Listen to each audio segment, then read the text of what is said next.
차이너즈 섀도입니다. 지금 중국의 칠흑 같은 어둠 속에서 대륙 전체를 휘감는 등골을 오싹하게 만드는 의문 하나가 끊임없이 메아리치고 있습니다. 도대체 그 많던 사람들은 모두 어디로 증발해 버린 것일까요?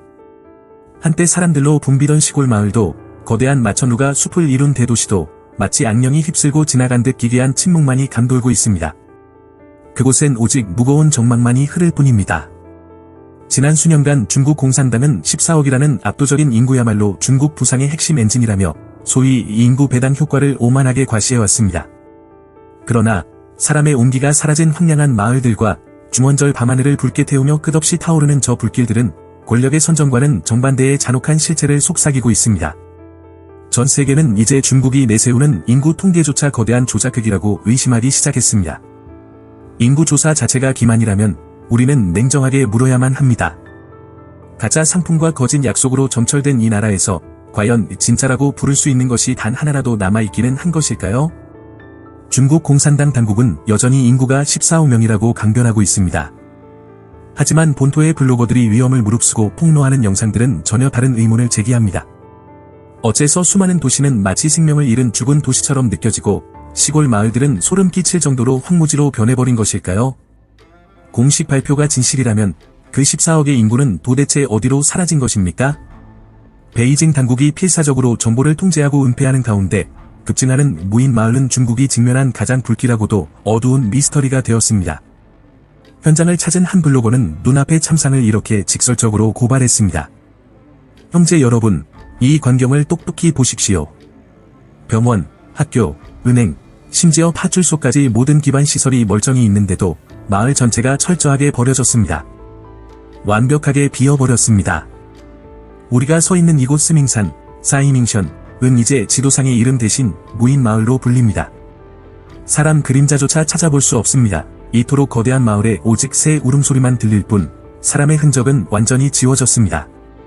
마치 세상의 종말이 닥친 것만 같은 공포가 밀려옵니다. 후난성 도로를 달리던 또 다른 블로거 역시 충격적인 장면을 목격하고 공유했습니다. 그는 잡초 덩굴에 집어삼켜진 거대한 빈집 단지를 우연히 발견했습니다. 집 안으로 들어가 보니 겨울옷, 우비, 옷장에 가득 찬 이불까지 주인이 급히 떠나며 남기고 간 물건들이 산더미처럼 쌓여 있었습니다. 이것 좀 보세요. TV도 그대로 놓여 있습니다. 바닥은 깨끗한데 사람은 증발해 버렸습니다. 제 뒤쪽, 오른쪽, 왼쪽을 둘러보십시오. 우리가 미처 가보지 못한 텅 빈 건물이 훨씬 더 많이 널려 있습니다. 선전, 셴전에서 촬영한 한 블로거는 드론을 띄워 그 지역 최대의 무인 마을이라 불리는 곳을 상공에서 담아냈습니다. 마을 깊숙이 걸어 들어가니 눈앞에 펼쳐진 것은 생명력이 끊긴 완전한 황무지였습니다. 파손된 건물도 많지만 멀쩡하고 심지어 호화로운 대저택들조차 주인 없이 텅 비어 을씨년스럽습니다. 마을 전체를 둘러보면 100가구가 넘습니다. 지도상으로는 두이미엔산이라는 마을입니다. 너무나 고요해서 등골이 오싹해질 지경입니다. 왜 이렇게 큰 마을이 텅 비어버렸을까요? 왜 집집마다 울타리가 처져 외부의 접근을 막고 있을까요? 만약 주민들이 단순히 이주한 것이라면 정부는 왜 이곳을 관광지로라도 개발하지 않고 흉물로 방치하는 것일까요? 모든 것이 풀리지 않는 거대한 미스터리입니다. 이것들은 결코 특수한 지역만의 고립된 사례가 아닙니다. 온라인에 유출된 영상들은 후난, 후베이, 허난, 허베이, 광시, 윈난 등 대륙의 여러 성의 수많은 무인 마을이 실존함을 적나라하게 보여줍니다.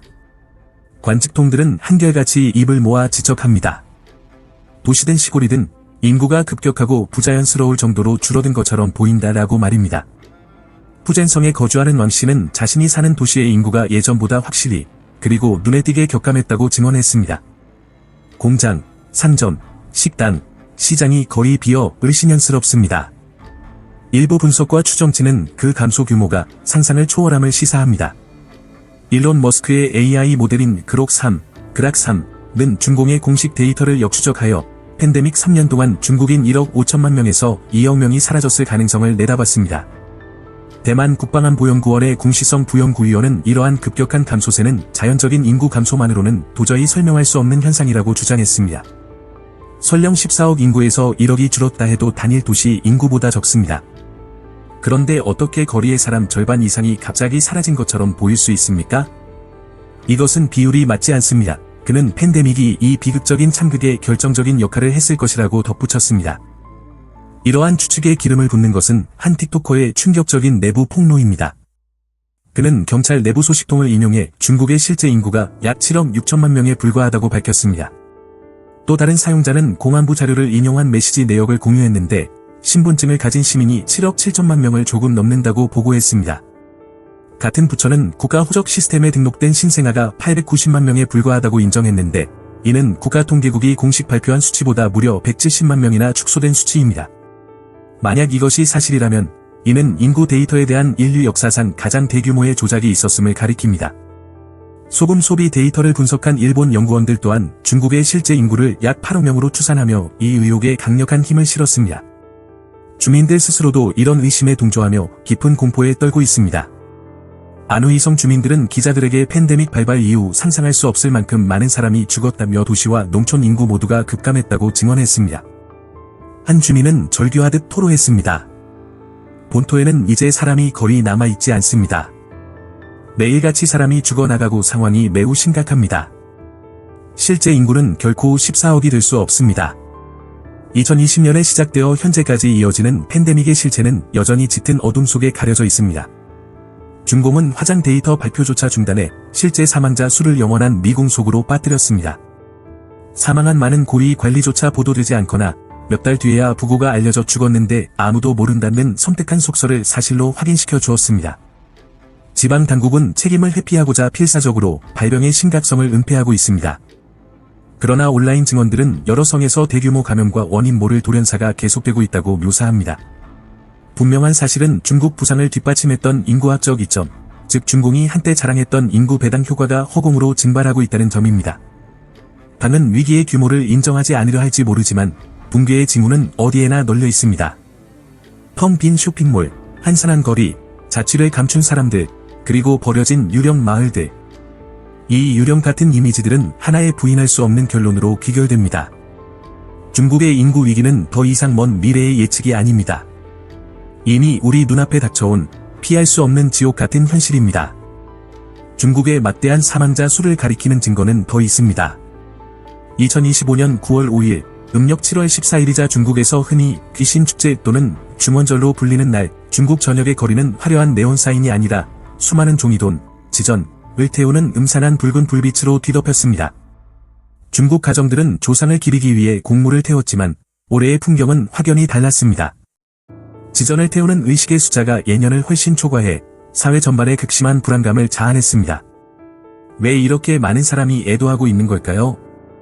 평년 같으면 밤의 길모퉁이에서 소규모 그룹이 무릎을 꿇고 태우는 적당한 크기의 불무더기를 볼 수 있었을 겁니다. 하지만 올해 참여 규모는 압도적이었습니다. 동네 전체가 잿더미로 하얗게 뒤덮였습니다. 한 시민은 암울하게 관찰했습니다. 바닥에 흩어진 재가 얼마나 많은지 보면 얼마나 많은 사람이 세상을 떠났는지 짐작할 수 있다.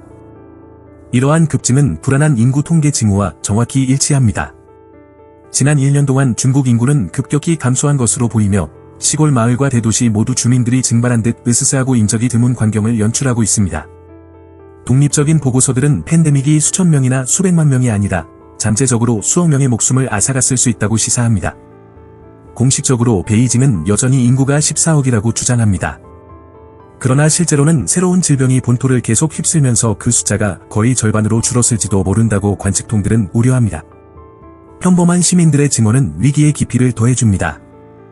한 베이징 주민은 중국에서 전염병이 진정으로 끝난 적이 없다고 폭로했습니다. 바이러스는 계속 변이하며 돌연사의 파도를 몰고 옵니다. 그녀는 2024년 4월 허베이성 창저우에서 어머니가 돌아가셨을 때 당국이 치솟는 사망률을 감당하지 못해 규제를 풀고 전통 매장을 허용했던 일을 회상했습니다. 지린성의 한 남성은 친구 여러 명이 백신 접종 후 갑자기 사망했다고 말했습니다. 그는 분노하며 선언했습니다. 우리는 공산당에게 해를 입었고 인민은 분노하고 있다. 한편 베이징은 통제의 끈을 놓지 않고 있습니다. 여러 성의 지방 정부는 지전 판매를 불법화하고 교차로에 공무원과 자원봉사자를 배치해 주민들이 곡물을 태우지 못하게 막는 등 소각 의식 자체를 원천 봉쇄하려 움직였습니다. 많은 이에게 이것은 수백 년 된 전통에 대한 탄압일 뿐만 아니라 치솟는 사망자 수에 대한 진실을 가리려는 고의적인 은폐 전술로 보입니다. 2025년의 중원절은 전통의 경계를 넘어섰습니다. 많은 이에게 그것은 효도 이상의 상징입니다. 위기에 처한 국가에 대한 섬뜩한 은유이자 겉보기에 안정된 모습 뒤에서 불확실성, 슬픔, 심각한 불안정이 중공 통치와 인민들의 삶을 계속 짓누르고 있음을 보여주는 냉혹한 경고입니다. 2억 채의 아파트가 비었습니다. 중국 전역에 출몰하는 유령 도시들. 부동산 거품의 처참한 붕괴. 공짜로 줘도 안 갖고 내놔도 안 팔립니다. 이 아파트에 산지 3년이 넘었는데 저 혼자입니다. 위층에도 아무도 안 살아요. 정말 불안합니다. 이 단순한 탄식은 한때 호황을 누리던 중국 부동산 시장의 붕괴라는 훨씬 더 큰 이야기를 담고 있습니다. 남쪽에서 북쪽까지, 지방에서 대도시까지 새로 지은 주거 단지들은 으스스하게 비어있고 어두운 고층 빌딩들은 종말 이후의 유령 도시를 닮았습니다. 한 본토 블로거는 헤이룽장성 헤이어 지구의 영상을 올려 그 암울한 현실을 폭로했습니다. 이 높은 빌딩들을 보세요. 불 켜진 곳이 손에 꼽을 정도입니다. 저건요, 200세대 중에 겨우 4세대에 켜졌네요. 30층 넘는 다른 타워는 두세 곳만 불이 들어와 있습니다. 유령 도시 같지 않나요? 이 공허함은 고립된 사례가 아니라 전국적인 붕괴의 증상입니다. 가장 소름 끼치는 장면 중 하나는 현지인들이 동북 제1 유령 도시라 부르는 곳에서 나옵니다. 낮에는 평범한 주거 단지처럼 보입니다. 깨끗한 외관, 조경된 녹지, 잘 닦인 거리. 하지만 밤이 되면 침묵이 압도합니다. 수천 채 오션뷰 아파트 중 단 한 곳에서만 불빛이 새어나옵니다. 위에서 드론으로 찍은 영상은 어둠에 잠긴 지구 전체에서 마치 재난 영화의 마지막 생존자처럼 깜빡이는 외로운 불빛 하나를 보여줍니다. 주민들은 이 집들 다수가 수년 전에 팔렸지만 아무도 입주하지 않았다고 주장합니다. 어떤 이들은 너무 황량해서 공짜로 줘도 감이 들어와 살지 못할 것이라고 말합니다. 남쪽에서도 비슷한 이야기가 나옵니다. 후이저우 다여안 지역을 방문한 중국 언론 기자들은 2300세대 규모 단지에서 밤에 불 켜진 곳이 단 두 곳뿐인 것을 발견했습니다. 거리는 텅 비었고 상점은 문을 닫았으며 저녁이 되어도 가정집에 따뜻한 불빛조차 없었습니다. 경비원들은 입주율이 10% 미만이라며 작은 소리조차 불길하게 들리는 야간 순찰이 무섭다고 털어놓았습니다. 비교적 부유한 후이저우조차 분위기는 명백히 유령 같습니다. 한 주민은 말했습니다. 번화가가 될 거라던 곳인데 대부분 건물이 비었습니다. 실제 입주율은 20%도 안 됩니다. 100만 위안짜리 집은 이제 월세 1,500위안, 약 200달러에 불과합니다. 그는 파는 것은 자산 가치뿐만 아니라 수년간의 대출금과 이자를 모두 날리는 것을 의미한다고 씁쓸하게 말했습니다. 이야기는 다른 곳에서도 반복됩니다. 텐진 바오디구에는 한때 아시아 최대 빌라 프로젝트로 홍보되었던 징진 신도시가 있습니다. 개선문을 본뜬 유럽식 대문, 호화로운 외관을 갖춘 이곳은 베이징, 텐진, 탄산 사이의 요지에 자리 잡고 있습니다. 하지만 20년 전 개장 이후 입주율은 처참했습니다. 오늘날 징진 신도시는 거대한 빌라들이 침묵 속에 버려진 중국 최대 유령 도시 중 하나로 악명 높습니다. 중국 부동산 붕괴의 규모는 충격적입니다. 주중 유럽연합 상공회의소 회장 메르크 부트케는 중국 전역에 약 8천만에서 9천만 채의 빈집 또는 미완성 아파트가 있는 것으로 추정된다고 말했습니다. 블룸버그는 가계 자산의 최대 70%가 부동산에 묶여있는 상황에서 집값이 5% 떨어질 때마다 19조 위안의 부가 증발한다고 보도했습니다. 수년간 부동산은 중국 성장 모델의 초석이자 가계에 믿을 수 있는 가치 저장 수단이었습니다. 이제 거리 공짜로 내놔도 비어있는 아파트들과 함께 그 모델은 내부에서 붕괴했습니다. 결과는 기괴한 풍경입니다. 주민 없는 화려한 타워, 주인 없는 호화 빌라. 어둠이 내리면 침묵에 잠기는 구역들. 번영의 환상 아래 중국의 유령 도시들은 경제 실정의 기념비이자 평범한 시민들이 짊어져야 할 대가를 알리는 경고로서 서 있습니다. 막다른 골목에 갇힌 청춘. 실업과 빚, 사라진 미래의 압박 속에 무너지는 중국 청년들. 에너지와 가능성으로 가득 찬 인생의 전성기를 맞아야 할 청년들이 중국에서는 완화될 기미가 없는 경기 침체의 무게에 짓눌리고 있습니다. 소셜미디어 전반에서 절박한 목소리들이 똑같은 이야기를 전합니다. 해고, 실업, 그리고 구직 활동에서의 끝없는 거절. 건강도 무너지고 있습니다. 한때 중장년층의 질환이었던 증상들이 이제 청년층에서 나타납니다. 최근 온라인에 공유된 사진은 냉혹한 현실을 포착했습니다. 상하이 제6병원에서 젊은이들이 줄지어 앉아 목에 겨닌 장치를 하고 있고 그들 뒤로 희미한 붉은 조명이 비치고 있습니다. 네티즌이 묻습니다. 무슨 시술인가요? 답은 금방 돌아옵니다. 목 겨닌 치료입니다. 경추증 치료를 받는 중이에요. 이런 질병의 증가는 앉아서 일하는 직업뿐만 아니라 중국 직장을 지배하는 악명 높은 996 근무 문화와도 관련이 있습니다. 기업들은 반발을 두려워하지 않습니다. 침체한 경제와 암울한 취업 전망 속에서 노동자들은 고용된 것만으로도 운이 좋다고 느낍니다. 한 바이럴 영상에서 청두의 젊은 여성은 울음을 터뜨렸습니다. 그녀는 주 6일 근무의 월급이 겨우 3천 위안인 일자리에 지원했지만 그마저도 거절당했습니다. 7월 15일 유니폼을 입고 배달하던 또 다른 청년은 씁쓸한 사연을 올렸습니다. 저는 회계학 학사 학위가 있는데 지금 배달을 하고 있습니다. 여러분은 어떤가요? 댓글이 쏟아졌습니다. 건축공학을 전공했는데 지금 두부를 팝니다. 명문 211대학 재무관리를 나왔는데 지금 실업 상태라 비참합니다. 숙련된 전문가들도 불황에 끌려 내려오고 있습니다. 상하이 미디어 종사자인 한 여성은 7년의 헌신 끝에 해고되었습니다. 실직 기간이 길어질수록 결혼 생활에도 금이 갔습니다. 많은 이에게 나이는 또 다른 장애물입니다. 소위 35세의 문턱을 넘으면 재취업은 훨씬 더 어렵습니다. 널리 공유된 한 영상은 90일 동안 실직 상태였던 젊은 여성이 노점에서 주먹밥을 팔며 생계를 꾸리려는 모습을 보여줍니다. 그녀는 하루 종일 일해번 돈이 고작 5위안이었습니다. 그녀는 서럽게 울었습니다. 실업에 대한 불안은 극단적인 절약 문화를 촉발하고 있습니다. 소위 보복성 저축은 생존 전략이 되었습니다. 많은 이에게 절망이 자리 잡고 있습니다.